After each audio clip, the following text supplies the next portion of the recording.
हम देखने जाए जब इंडिया इंडिपेंडेंट हुआ था तो हमारे सामने अगर टॉप 2-3 चीजें अगर हमने देखी कि क्या प्रॉब्लम्स थे।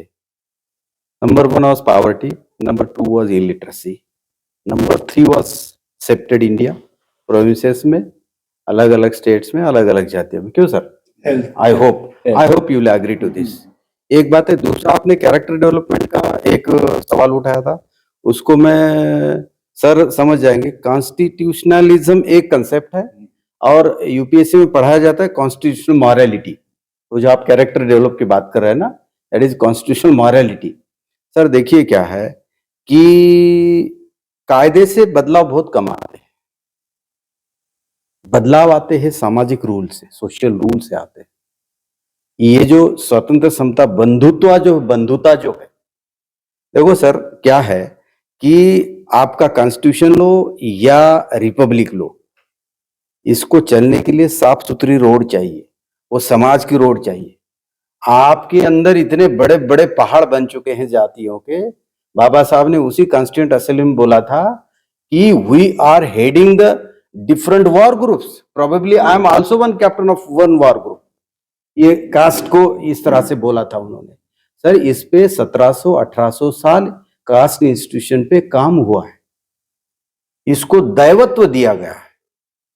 तो ये सेप्टेड इंडिया को होमोजीनियस इंडिया बनाए बगैर आपके डेमोक्रेसी की गाड़ी चलना बहुत कठिन है, राइट?